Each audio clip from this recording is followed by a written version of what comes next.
물된 동산 축복을 향하여.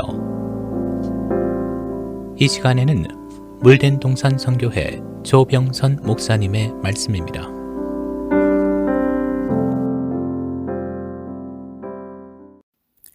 조병선 목사입니다. 오늘은 십자가에서 남기신 셋째 요한의 말씀, 마리아를 향해 여자의 보소서 아들이니다, 요한을 향해 보라 내 어머니라 하신 말씀을, 그 의미를 깨닫고 우리가 지킬 때 어떤 하나님의 능력이 우리에게 임하는가에 대해 말씀을 전하려 합니다. 마리아에 있어 주님은 성령으로 잉태한 하나님의 아들이었습니다. 그러나 마리아에게는 배 아프고 낳은 첫 아들이었지요.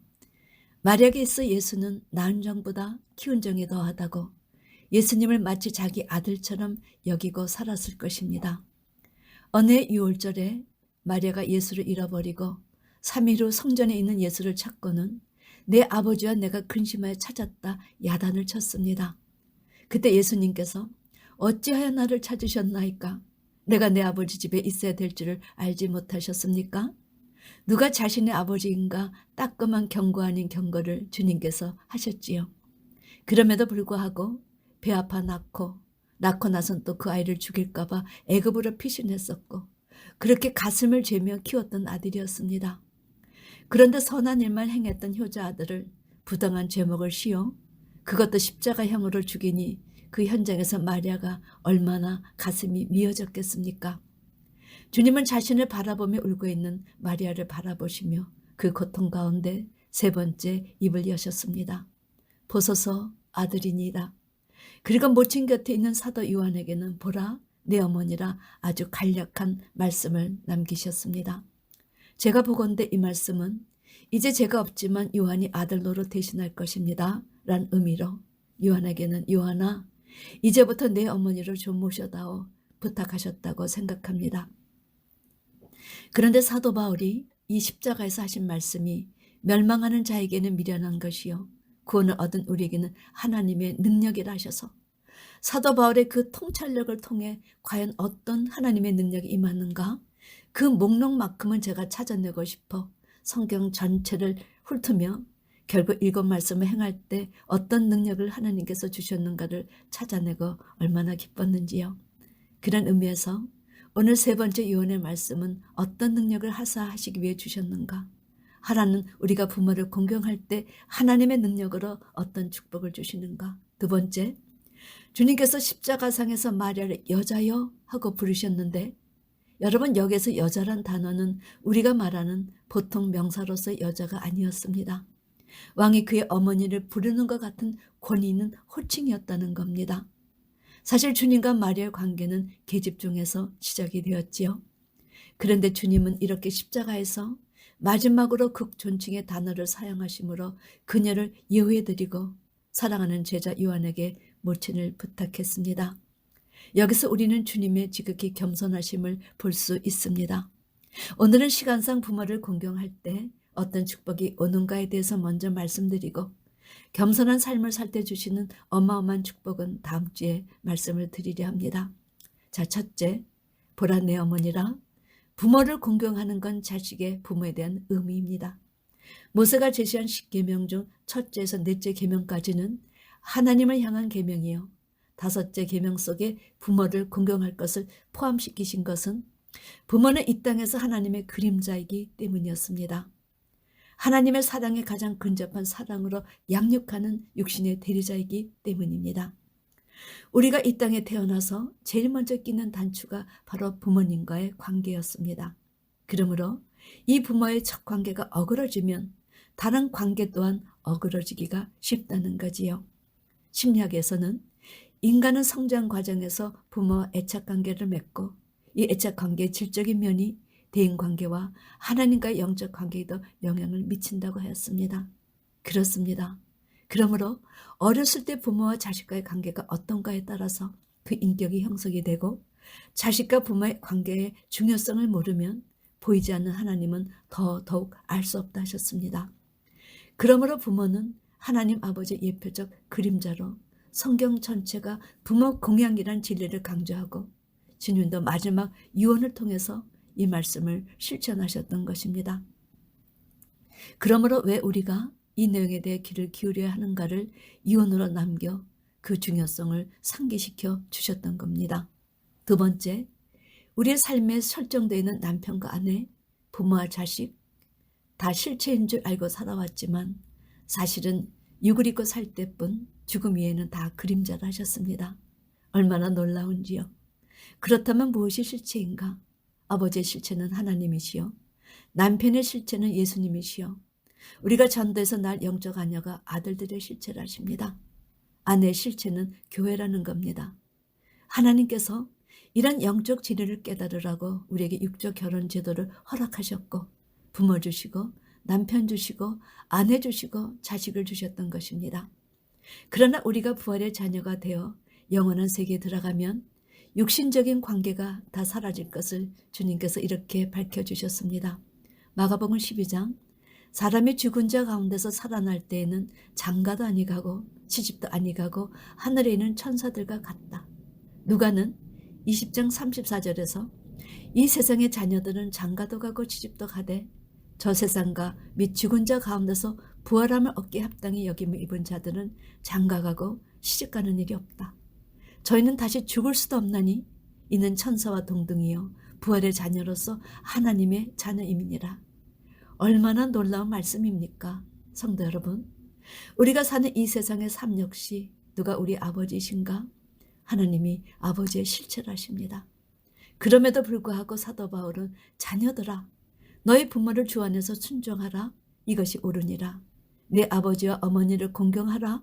이것이 약속 있는 첫 계명이니 이는 내가 잘되고 땅에서 장수하리라. 부모를 주 안에서 순종하라 하신 것은 공경하고 순종할 때 내가 잘되고 땅에서 장수한다. 이 지상에서 사는 동안 이것을 경험 삼아 보이지 않는 하늘 아버지도 말씀 안에서 잘 섬길 수 있도록 축복해 주셨다는 겁니다. 그렇다면 누가 우리의 신랑인가? 육적 신랑이 신랑의 실체인가? 아니다. 예수님이 신랑의 실체라는 겁니다. 그러므로 사도 바울이 예배서 5장에서 아내들이여 남편에게 복종하기를 주께 하듯 하라. 남편들아 아내 사랑하기를 그리스도께서 교회를 사랑하시고 위하여 자신을 주신 같이 하라. 우리가 살아 생전에 누가 실체인가 누가 그림자인가를 바로 깨닫고 살아있을 때 미리 많이 연습을 하라는 겁니다. 또한 이 세상 모든 남자분들도 예수 신랑을 만나야 합니다. 창세기 3장에서 생기를 먹은 첫 사냥차원의 여자가 선악과를 먹고 자기 남편에게도 선악과를 주어 같이 먹었기에 남자 여자가 다 하와과가 되었기 때문이지요. 누가 형제 자매인가? 하나님을 아버지로 삼는 자들이 형제 자매였던 것입니다. 세 번째, 주님은 하나님의 본체이심에도 자기를 비워 종의 형체를 지니고 이 땅에 오셨고 양압이 요셉이 일찍 죽어 목소 노릇하면서 모친을 공경하고 동생들을 키우셨다는 겁니다. 부모와 자식은 하나님과 그 하나님의 자녀와의 실체와 그림자의 관계입니다.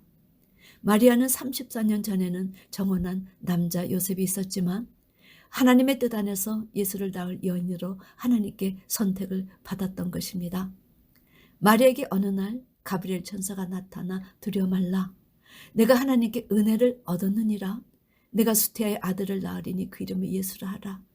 그때 마리아 자신은 수천년의 몸인데 지극히 높으신 이의 아들을 낳는다니 놀라움을 금할 수 없었습니다.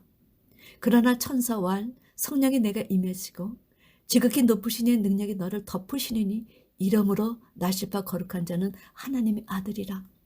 그때 마리아는 인간의 이성으로서는 도저히 상상할 수 없는 일이었지만 주의 계집종이오니 말씀대로 내게 이루어지이다는 고백을 하였습니다. 이는 천사 앞에서 한 마리아의 고백은 생명 내놓고 한 고백이었다는 겁니다. 그녀는 인생의 이성보다 하나님의 뜻과 능력을 더 신뢰하고 부끄러움을 무릅쓰고 하나님의 뜻을 받아들였던 거룩한 사람이었습니다. 그런데 제가 왜 지나간 이야기를 다시 이렇게 자세히 훑는가? 34년 전 천사와 마리아의 만남에서 주님과 마리아의 관계는 마리아의 표현대로 주님의 계집종이었기 때문입니다.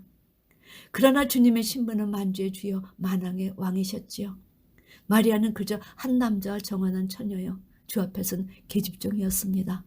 그런 그녀가 예수님을 잉태하고 33년간 예수님 옆에서 어머니처럼 함께 지낼 수 있었던 영광을 입었던 것은 하나님의 은혜가 그녀에게도 함께 하였기 때문입니다. 그러나 엄밀히 말하면 그는 하나님으로부터 영광을 입은 주의 계집종이었습니다. 그런데 성도 여러분, 주님은 하나님의 본체이심에도 자기를 비어 종의 형체를 지니고 이 땅에 오셨고 요셉이 죽은 후에는 나서서 목수일을 하여 가정을 돌보셨던 것입니다. 하나님은 이런 주님의 겸손한 삶을 우리가 본받길 하시길 원하셨습니다. 사실 마리아에게는 예수님 말고도 요셉과의 사이에서 낳은 네 아들이 있었습니다. 그런데 왜 예수님이 제자 요한에게 모치를 대신 부탁하셨을까요? 우리는 주님의 마음을 알 길이 없지만 신앙이 있고 사랑이 많은 요한에게 마리아를 맡기셨고 주님의 이런 효성을 읽은 요한은 그때부터 자기 집에 모시며 주님의 말씀을 순종하였습니다. 사랑하는 성도 여러분, 네 번째, 하나님은 구약에서나 신약에서나 십계명의 5번째로 부모 공경할 것을 명하셨습니다. 신명기 5장 16절, 너는 너의 하나님 여호와의 명한 대로 네 부모를 공경하라. 그리하면 너의 하나님 여호와가 내게 준 땅에서 내가 생명이 길고 복을 누리리라. 신약에서도 사도 바울은 에베소서 6장에 내 아버지와 어머니를 공경하라. 이것이 약속 있는 첫 계명이니 이는 내가 잘되고 땅에서 장수하리라. 성도 여러분, 부모를 공경하는 것은 자식된 도리로 마땅한데 하나님은 부모를 잘 공경하면 무엇을 하든지 잘되고 땅에서 장수하는 복을 주신다고 약속하신 것입니다. 그런 의미에서 우리 하나님의 자녀들은 이 세상에서 잘되고 잘 살고 오래 사는 비결은 다른 데서 찾지 말자. 5째 계명인 부모 공경 잘하면 잘되고 땅에서 장수할 것이다. 할렐루야. 하나님은 음식을 잘 먹어 장수하는 것이 아니다. 좋은 대학에 들어가 좋은 곳에 취직해야 잘 되는 것이 아니다. 부모를 공경하면 내가 너를 땅에서 잘되고 영원하게 잘 살 수 있도록 복을 누리게 해주마. 저는 이런 하나님의 축복의 말씀에 늘 전율을 느끼곤 합니다. 왜냐하면 자식이 부모를 공경하는 것이 마땅하거늘 얘들아 너희들 부모를 공경하라 하시며 우리가 공경할 것만 남은 것입니다. 그런데 사도 바울이 십자가의 도가 구원을 얻은 우리에게는 하나님의 능력이라고 선포한 것은 육신의 부모를 공경하는 자에게 하나님의 능력이 임하여 땅에서 잘되고 장사하는 축복을 주신다는 사실을 깨달았기 때문입니다. 그리고 이 말씀을 통해 하늘 아버지에게도 그렇게 하면 땅에서 잘되는 것뿐만 아니라 첫째 부활에서 생명의 부활로 일어나 영원히 잘 살 수 있기 때문이었습니다. 이제 이해가 되시는지요? 성도 여러분, 우리 스스로 잘 살려고 또 오래 살려고 발버둥 친다고 해서 잘 살고 오래 살 수 있겠습니까? 중국의 진시 황제가 그 화려한 권좌 위에서 오래 살아보려고 얼마나 발버둥을 쳤는지요. 그런데 오래 사는 것이 자신이 정하는 것이 아니니 자기 연한만큼만 다들 살다 갔습니다. 그런데 부모를 잘 섬길 때 주신 이 하나님의 약속처럼 확실한 것이 어디 있겠습니까? 남의 부모인가? 내 부모 공경 잘하면 장수하고 땅에서 잘되는 축복을 주마. 이 복은 우리가 그렇게 해달라고 요구한 것이 아니요. 주님께서 읽은 말씀의 유언장에 이 약속을 넣어주셨기 때문입니다. 그리고 성경 여기저기에 그 축복의 목록을 다 기록해 놓으셨다는 겁니다. 그런데 여기저기 있는 이 축복의 목록을 깨닫지 못해서 하나님의 자녀들조차 자기 힘으로 무엇인가 축복을 얻으려 하지 이 말씀 붙잡고 부모 공경해서 땅에서 잘되고 장수하는 축복을 받은 이들이 얼마나 될는지요. 치아가 성하실 때 부지런히 잡술 것 사다 드리고 외출을 하실 수 있으실 때 좋은 옷도 사다 드려야지. 그것도 다 때가 있어서 연로하시면 그런 것이 다 필요 없는 때가 온다는 것입니다. 아주 오래전인데 친구 어머니께서 계시는 요양원을 찾아뵈었습니다.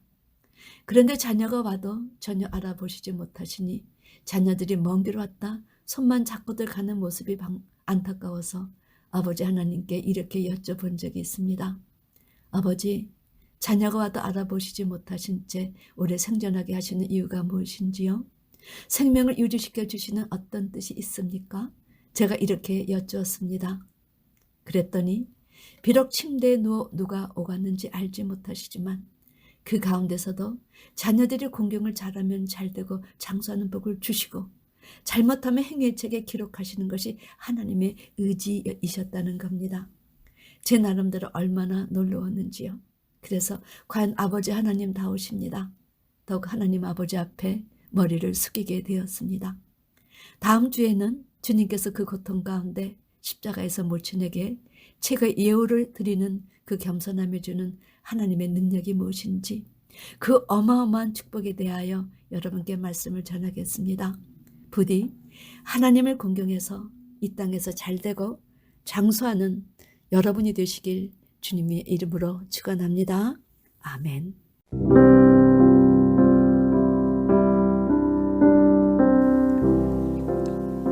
물된 동산 축복을 향하여. 지금까지 물된 동산 선교회 조병선 목사님의 말씀이었습니다. 물된 동산 선교회는 540 앨런데일 드라이브 212호 윌링에 위치해 있으며 상담 문의는 전화 847-341-0330 341-0330번으로 연락 주시기 바랍니다.